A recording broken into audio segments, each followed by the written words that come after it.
Good afternoon, everybody. I know the press has just had a long session with the team here about what we're talking about today and this afternoon. And let me just start by saying I can't tell you how much I appreciate the three people standing next to me here for what they've agreed to do to help, particularly my best buddy, John Kerry. Asking a former Secretary of State to come back and do this has been as I know there's a big ask on the part of myself. I was going to blame Kamala for it as well, but for both of us. And but John's been deeply involved. The Secretary's been deeply involved in climate issues as a senator and one of the leaders legislatively as well. And I don't think anybody knows more about the issue and the damage that's been done by some of the executive orders of the previous administration. And Gina, you've run everything, Gina. Thank you very much. Let me get to it. Today is Climate Day at the White House, and which means that today is Jobs Day at the White House. We're talking about American innovation, American products, American labor, and we're talking about the health of our families and cleaner water, cleaner air, and cleaner communities. We're talking about national security, America leading the world in a clean energy future. It's a future of enormous hope and opportunity. It's about coming to the moment to deal with this maximum threat that that's now facing us, climate change, with a greater sense of urgency. In my view, we've already waited too long to deal with this climate crisis. We can't wait any longer. We see it with our own eyes, we feel it, we know it in our bones, and it's time to act. And I might note parenthetically, if you notice, the attitude of the American people toward greater impetus on focusing on climate change and doing something about it has increased across the board, Democrat, Republican, Independent. That's why I'm signing today an executive order to supercharge our administration's ambitious plan to confront the existential threat of climate change. It is an existential threat. Last year, wildfires burned more than 5,000 acres in the West, as no one knows better than the Vice President, former Senator from California, an area roughly the size of the entire state of New Jersey. More intense and powerful hurricanes and tropical storms pummel states across the Gulf Coast and along the East Coast. I can testify to that from Delaware. Historic floods, severe droughts have ravaged the Midwest. More Americans see and feel the devastation in big cities, small towns, coastlines, and in farmlands, in red states and in blue states. And the Defense Department reported that climate change is a direct threat to more than 2/3 of the military's operational critical installations. 2/3. And so this could well be on the conservative side. And many climate and health calamities are colliding all at once. It's not just the pandemic that keeps people inside, it's poor air quality. Multiple studies have shown that air pollution is associated with an increased risk of death from COVID-19. And just like we need a unified national response to COVID-19, we desperately need a unified national response to the climate crisis, because there is a climate crisis. We must lead global response, because neither challenge can be met, as Secretary Kerry has pointed out many times, by the United States alone. We know what to do. We've just got to do it. When we think of climate change, we think of it, this is a case where conscience and convenience cross paths, where dealing with this existential threat to the planet and increasing our economic growth and prosperity are one and the same. When I think of climate change, I think of, and the answers to it, I think of jobs.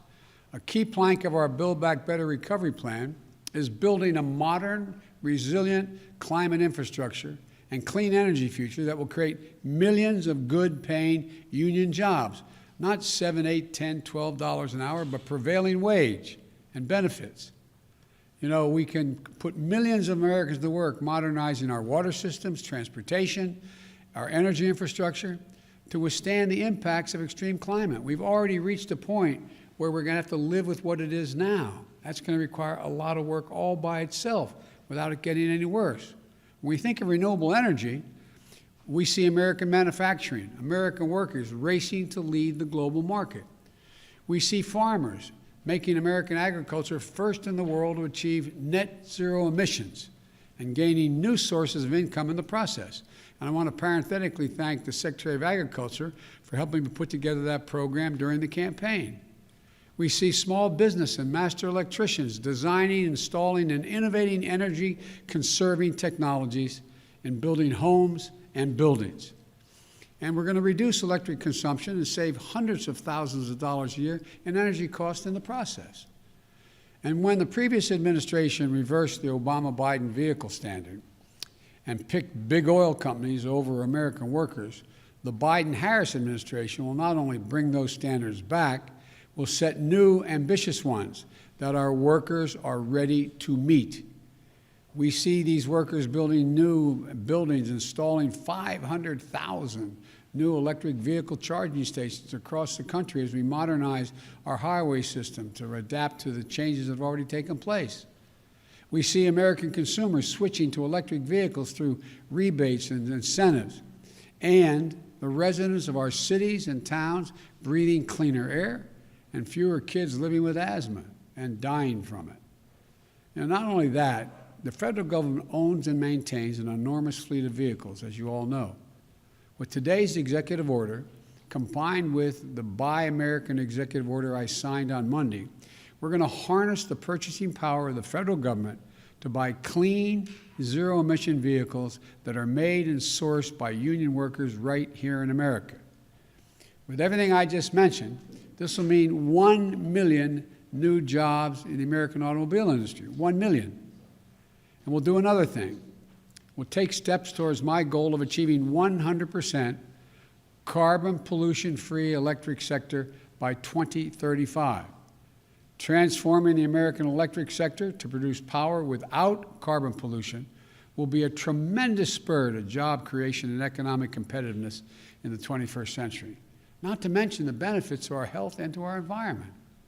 Already, 84% of all new electric capacity planned to come onto the electric grid this year is clean energy.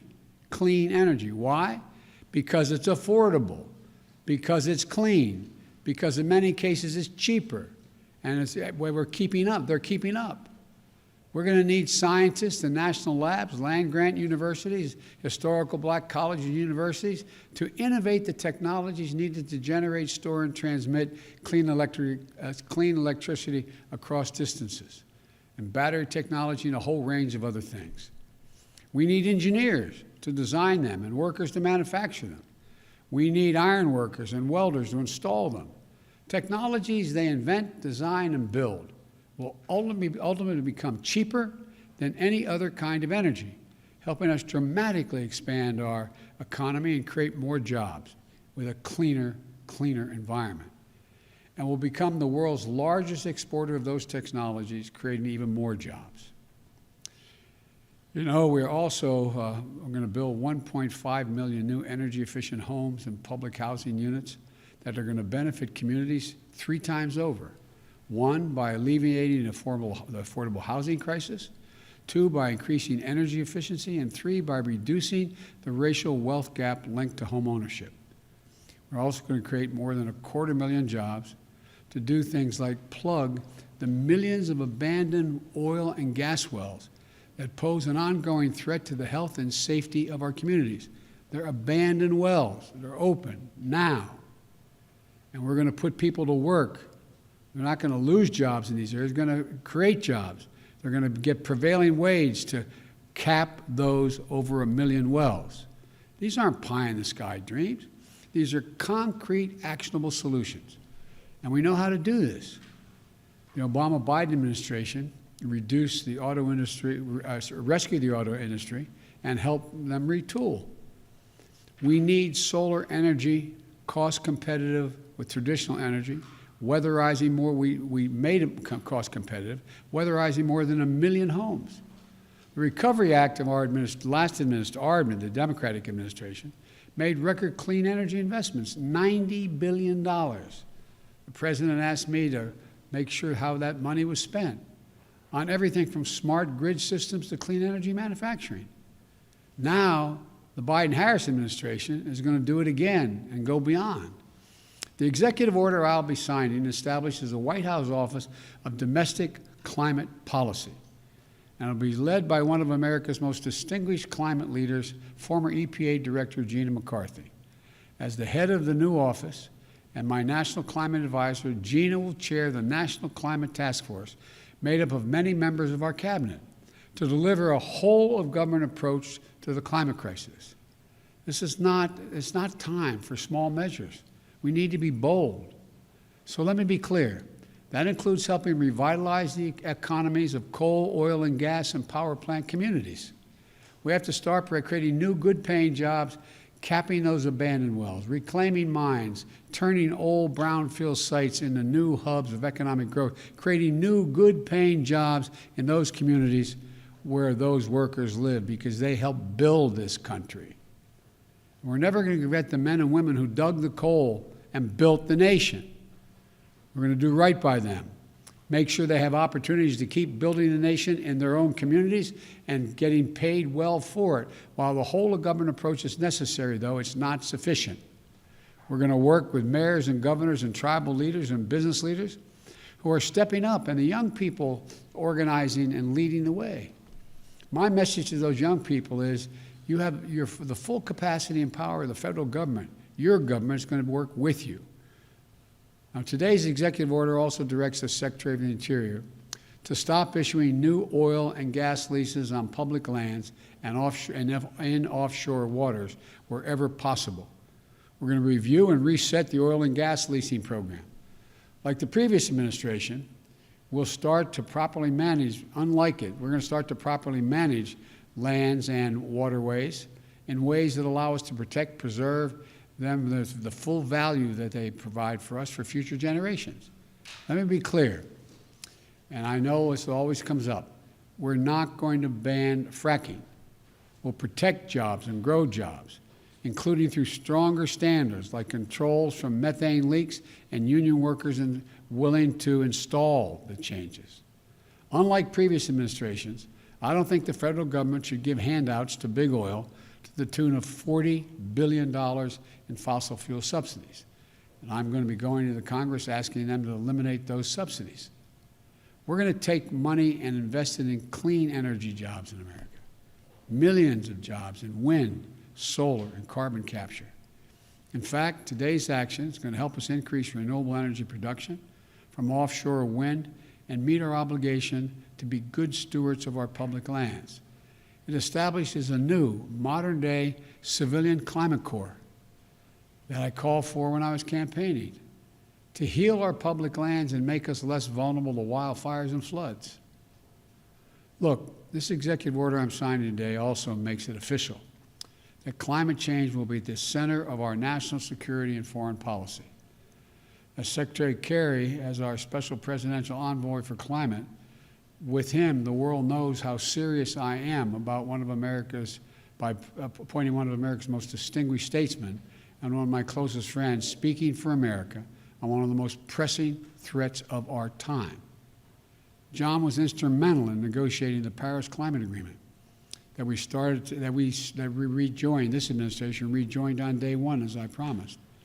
And today's executive order will help strengthen that commitment by working with other nations to support the most vulnerable to the impact of climate change and to increase our collective resilience.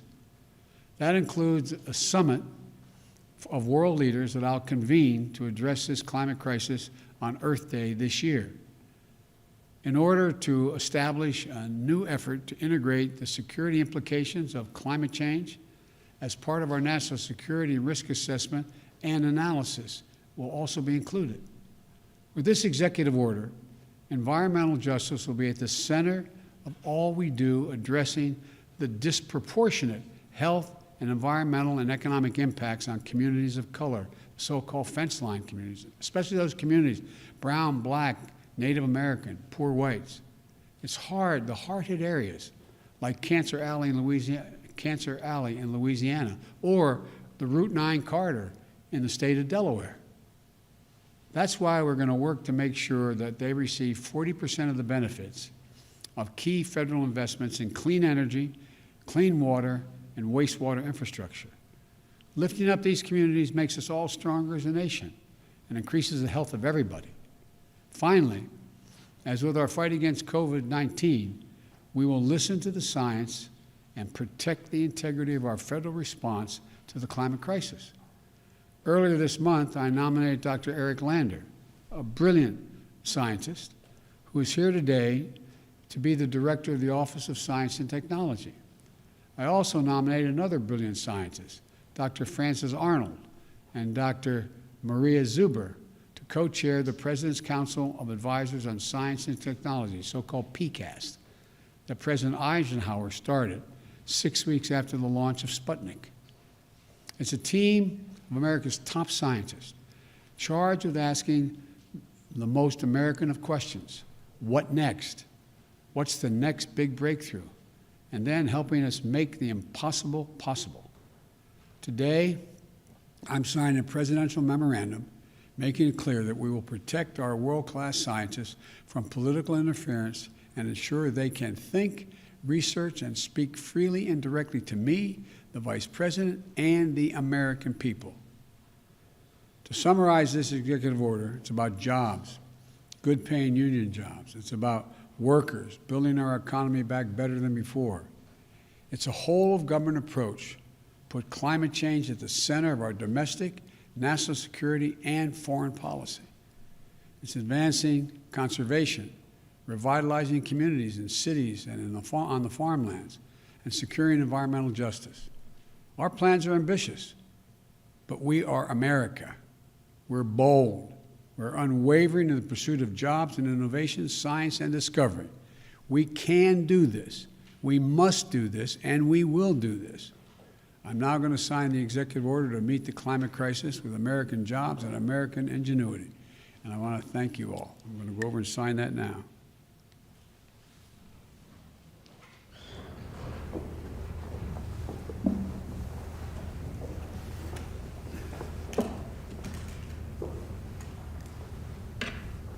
Use the right pens here.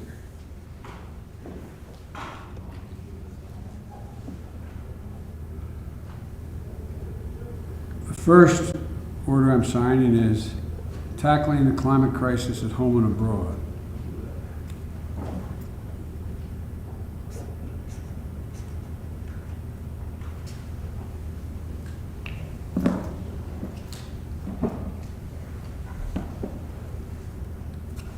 This next one, restoring trust in government through science and integrity and evidence-based policymaking.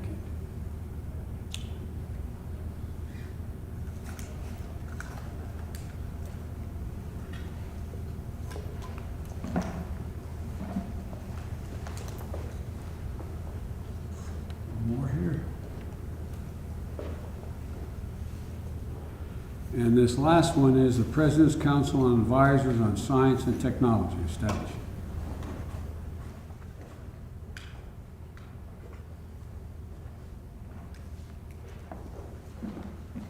I thank you all for your time. Sir, what kind of advice are you asking Americans today? Thank you.